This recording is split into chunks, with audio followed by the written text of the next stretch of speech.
Hi అందరికీ నమస్కారం. రాష్ట్రాల్లో ఇటీవల కాలంలో కొన్ని పరిణామాలు తీవ్రమైన చర్చకు దారితీస్తున్నాయి. అది లడ్డూ వ్యవహారం కావచ్చు, మరో వ్యవహారం కావచ్చు, పెద్ద ఎత్తున చర్చకు దారితీస్తా ఉన్నాయి.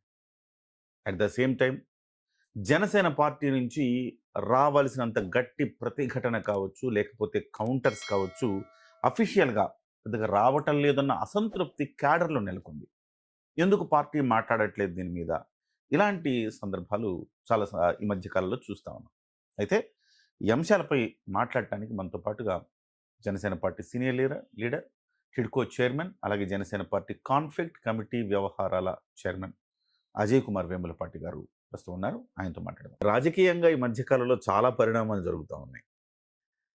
పార్టీ పరంగా చూస్తే ఎందుకో జనసేన పార్టీ ఉండాల్సినంత అగ్రెసివ్గా కనబడట్లా. ముఖ్యంగా లడ్డూ వ్యవహారం చివరికి పవన్ కళ్యాణ్ గారే సారీ చెప్పాలి అనే స్థితికి వచ్చేసింది. అది నిజమా కాదా అని పక్కన పెడితే సాధారణ ప్రజలు కూడా పవన్ కళ్యాణ్ గారు ఏదో తప్పు చేశారు, చంద్రబాబు నాయుడు గారు ఏదో తప్పు చేశారు అన్న భావనలోకి వెళ్ళింది. తెలుగుదేశం పార్టీ నుంచి కొంత అటాక్ ఉంది, అంటే కౌంటర్ అటాక్, ఇది కాదు ఇది అని. అఫ్ కోర్స్ అది సరిపోద్ది, మనం ఏం మాట్లాడొద్దని జనసేన పార్టీ ఏమన్నా అనుకుందా? లేదండి. అంటే లడ్డు విషయానికి కరెక్ట్గా అసలు ఏం జరిగిందో చెప్తాను, బట్ మీరు అడిగిన దానికి సమాధానం. సోషల్ మీడియాలో మీరు కానీ చూస్తే, సోషల్ మీడియాలో కానీ మీడియాలో మెయిన్ స్ట్రీమ్ మీడియాలో కానీ ఈ లడ్డు వ్యవహారం మీద ఈ ఏదైతే వైసీపీ వాళ్ళు ఉన్నారో ఒక సస్టైన్డ్గా చాలా ప్లాన్డ్గా దాని మీద క్యాంపెయిన్ చేయడం, అగ్రెసివ్గా బయటకు వచ్చి చూసారా ఎక్కడో ఒక చిన్న లైన్ పట్టుకొని ఈ కల్తీ జరగలేదు, సో ఏం కల్తీ జరగలేదు, జంతు కొవ్వు కలవలేదు, అదొక్కటే పెట్టి సో మా హిందువుల మనోభావాల్ని మీరు దెబ్బతీశారు అవ్వదని చెప్పి ఉల్టా మన మీద మాట్లాడడం, ఇవన్నీ చూస్తుంటే ఒక రకంగా మీరు చెప్పింది కరెక్టే. పార్టీ పరంగా దాన్ని వాళ్ళు చేసే ఈ దుష్ప్రచారాన్ని, అబద్ధ ప్రచారాన్ని సరైన రీతిలో మనం తిప్పి కొట్టలేదేమో అని అనిపిస్తుంది. ఎందుకంటే అసలు జరిగింది ఏంటి? కళ్యాణ్ గారు ఏమన్నారు? అయ్యా, ఈ తిరుపతి లడ్డీని కల్తీ చేశారు, దీంట్లో కొవ్వులు, జంతు కొవ్వులు కూడా మిక్స్ అయినట్టు మాకు ఆధారాలు ఉన్నాయి, అపచారం జరిగింది, హిందూ మనోభావాలు దెబ్బతిన్నాయి అనే మాట మనం మాట్లాడాము. ఓకే, నిజమా కాదా? ఇవాళ నేను మిమ్మల్ని అడుగుతాను. ఇవన్నీ వీళ్ళు ఎట్లా చేస్తున్నారంటే కొడిగొడు మీద ఈకలు ఇతికినట్టు చేసి మాట్లాడుతున్నారు. ఆ రోజు ఆయన చెప్పింది NDDB దాని ఆ నివేదిక ఆధారంగా చెప్పారు కదా. అసలు ఇవాళ సిట్ రిపోర్ట్ ఏం చెప్పిందండి? ఫస్ట్ ఆర్డర్, నేను మూలాలోకి వెళ్తాం. ఓకే, టీటీడీ ఆ రోజు ఏమైనా ఆర్డర్ ఇచ్చింది? ఒక అమౌంట్ వచ్చి 600 tons ఎంతో, గీ మేడ్ ఫ్రమ్ కౌ మిల్క్, ఆవు పాలతో తయారు చేసిన నెయ్యి ఆర్డర్. మీరు చూడండి. బహుశా నేను అనుకోవటం ఆర్డర్ ఎందుకు ఇచ్చుంటారంటే గేదె పాలు కాకుండా ఆవు పాలే వాడండి అని. అంటే తిరుపతిలో ప్రతి ఒక్కటి ఆగమ శాస్త్రం ప్రకారమే జరుగుతుంది. ఓకే, మీ ఇష్ట ప్రకారం మా ఇష్ట ప్రకారం జరగదు, జరగకూడదు. ఆ దేవస్థానంలో అది జరగదు. ఏం చెప్పినా కూడా మీరు చూడండి, ప్రతి ఒక్కటి ఏమి చేసినా ఆగమ శాస్త్రంలో 1000 స్తంభాలు తీసినప్పుడు పెద్ద రచ్చైంది. అంటే ఆగమ శాస్త్రం ఏం చెప్తుంది అనేది. అవును, మీరు చేసే సేవలన్నీ కూడా ఆగమ శాస్త్రాల ప్రకారం వాళ్ళు యాక్సెప్ట్ చేస్తేనే చేస్తారు. అటువంటిది ఎంతో ఒక దేవుని ప్రసాదం. దేవుని ప్రసాదం అంటే మన తినేది కాదు, ముందర దేవుడికి పెట్టి మన అందరికి ఇచ్చేది. దేవుని ప్రసాదం తయారు చేసేటప్పుడు ఆవు పాలతో తయారు చేసిన నెయ్యి మాత్రమే అని చెప్పి మీరు పర్చేస్ ఆర్డర్లో ఇస్తే, అసలు నెయ్యే కాదు, అసలు ఆ కల్తీ నెయ్యి అని వర్డ్ కూడా వాడొద్దని చెప్తున్నా నేను. నెయ్యి అయితే కదా కల్తీ నెయ్యి. నెయ్యి అంటే మనకు తెలిసింది ఏంటంటే పాల నుంచి తయారు చేస్తారు, పాలు, మేగడ, వెన్న, నెయ్యి. అసలు పాలే లేదు, palm oil, palmolein, animal esters derived from animal fats. మరి ఎనిమల్ ఫ్యాట్స్ అంటే ఏంటండి? కొవ్వు పదార్థాలు కాదా? అవును. మరి ఎందుకు వీళ్ళు అంటున్నారు కొవ్వు పదార్థాలు? జంతు కొవ్వు కలవలేదని చెప్పారని అంటున్నారు. వాస్తవం అంటే వాళ్ళు ఏమంటారంటే నోటిసబుల్ ప్రపోర్షన్స్ అన్నారు. కానీ వీళ్ళు వాడింది, వీళ్ళు తయారు చేసిన ఫార్ములా ఇచ్చినారు సిట్లో. ఓకే. ఒక్క లీటర్ మిల్క్ కూడా కొనకుండా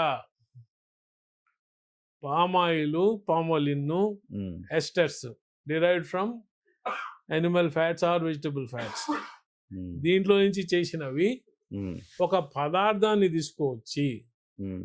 ఆ పదార్థాన్ని నెయ్యి అని చెప్పి లేబుల్ వేసి సప్లై చేశారు. ఇది దుర్మార్గం కాదా? ఇది అపచారం కాదా? ఇది మన వాళ్ళు మీకు దెబ్బతినవా? అంతే. నాకేమి ఇచ్చారు మీరు? సహజంగా నెయ్యి అంటే పాల నుంచి తయారు చేస్తారని ఇప్పుడు వరకు అవగాహన, ఇప్పుడే కొత్తగా తెలుస్తుంది. పాల నుంచి కాకుండా అసలుకి ఇంత అయితే ఇప్పుడు మనందరికీ డౌట్ వచ్చేస్తుంది, మనం నిజంగా వాడే నెయ్యి కూడా ఇట్లాంటి నెయ్యి పాల నుంచి కాకుండా తయారు చేసి ఇస్తున్నారన్న ఒక కొత్త చర్చకు తెరలేచింది. హ, అంటే అది కల్తీ, అదొక చర్చ. ఉమ్, కానీ స్వామివారి దగ్గర ఉమ్, మనం లడ్లు తయారు చేసి వచ్చే భక్తులకి ప్రసాదంగా ఇచ్చేటప్పుడు క్లియర్గా చెప్పున్నారు, ఉమ్, అది ఆవు పాల నుంచే, అంటే గేదె పాలు కూడా కాదు, స్పెసిఫిక్గా ఆవు పాల నుంచి మాత్రం నెయ్యి తయారు చేసి నెయ్యినే వాడాలా అని. అందుకనే మీకు ఆ ప్రైస్ పెట్టి ఆర్డర్ ఇచ్చారు. మరి పాలే లేవు, ఆవు దేవుడు ఎరుగ పాలే లేవు, పామ్ ఆయిల్, పామోలిన్, ఏదో ఎస్టర్స్ కలిపి ఒక ఒక పదార్థం తయారు చేసి ఉమ్. దాన్ని నెయ్యి అని చెప్పి సప్లై చేస్తే వీళ్ళు వాడి చేశారు. ఏదో ఒక కెమికల్స్తో వాటితో తయారు చేసి ఒక పదార్థాన్ని దాన్ని లడ్లు తయారు చేయడానికి వాడి అసలు ఫస్ట్ ఆఫ్ ఆల్ ఎందుకు చేసినట్టు? ఉమ్. మీరు ముఖ్యంగా బ్లండర్ మిస్టేక్, బ్లండర్ స్కామ్, నెయ్యి చిక్కదా? మోసం. ఆ, అంటే మీకు నెయ్యి చిక్కదా? ఉమ్. నెయ్యి చేసేవాళ్ళు లేరా? ఆవు పాల నుంచి నెయ్యి చిక్కదా? అంటే కొనేంత కావాల్సిన- స్తోమత ఏమన్నా టీడీడీకి లేదా? కావాల్సినంత ఉంది, మీకు డబ్బులు ఉన్నాయి, టెండర్లో తీసుకొని మోసం చేశారంటే ఉమ్. దీని వెనకాల ఒక కుట్ర ఉన్నదా లేదా? ఏంటి ఆ కుట్ర? ఎందుకు చేయాల్సి వచ్చింది? ఎక్కడికి పోయినాయి ఈ డబ్బులంతా? ఉమ్. ఖచ్చితంగా కూడా ఇది చేశారంటే అది కాస్ట్ తక్కువ అయింది కాబట్టి చేసి ఉంటారు. అంతే, 250 కోట్ల రూపాయలు స్కామ్ జరిగింది, ఆ డబ్బులు తీసుకున్నారు. మరి దీనికి అందరూ బాధ్యులు కాదా? ఖచ్చితంగా. ఆ విషయం లేవనెత్తి కళ్యాణ్ గారు ఎంతో మంది ఇక్కడ అంటే మిగిలిన దేవుళ్ళని నేను తక్కువ చేయట్లేను, కానీ మన ఆంధ్రదేశంలో తెలుగు వాళ్ళకి వెంకటేశ్వర స్వామి ఒక ప్రత్యేక స్థానం ఉన్నది. అది ఒక ఎవరు చెప్పలేని అనుబంధం వెంకటేశ్వర స్వామితో. అక్కడ ఎన్ని కష్టాలు పడి మొక్కుబడులు తీర్చుకోవడానికి వెళ్తారో. ఇవాళ రోజుకి 75,000 మంది చనిపోతున్నారు మన రాష్ట్రంలో. ఎన్ని కష్టాలు పడి వస్తారో, ఎన్ని కష్టాలు పడి స్వామిని ఒక్కసారి ఒక్క సెకండ్ కనిపిస్తే చాలు అని వాళ్ళ కష్టాలు తీరుతాయని చెప్పి వచ్చే దగ్గర మీరు అటువంటి దగ్గర మీరు కల్తీ చేస్తే ఆ విషయం కళ్యాణ్ గారు ముందరికి తీసుకొస్తే ఇవాళ మీరు కళ్యాణ్ గారు అపాలజీ చెప్పారు. సిగ్గుందండి మాట్లాడే వాళ్ళకి? నిజంగా కూడా కళ్యాణ్ గారు అపాలజీ చెప్పేది ఏంది? మిమ్మల్ని మీరు నిజంగా కూడా మిమ్మల్ని మీరు ఏం చేయాలో మీరు అర్థం చేసుకోండి ఈ విషయంలో. అంటే జనాలు మిమ్మల్ని తిరగబడతారు, ఎవ్వరు మీరు చెప్పే దొంగ మాటలు వీటికంతా కాదు. అంటే జనాలు తిరగబడతారు, కానీ వాళ్ళ ప్రచారం ఎట్లా ఉంది? జంతు కొవ్వు కలిసిందని చెప్పారు, ఇప్పుడు జంతు కొవ్వు లేదని సిట్టి చెప్పేసింది. ఈ రెండే మాట్లాడుకుంటున్నారు.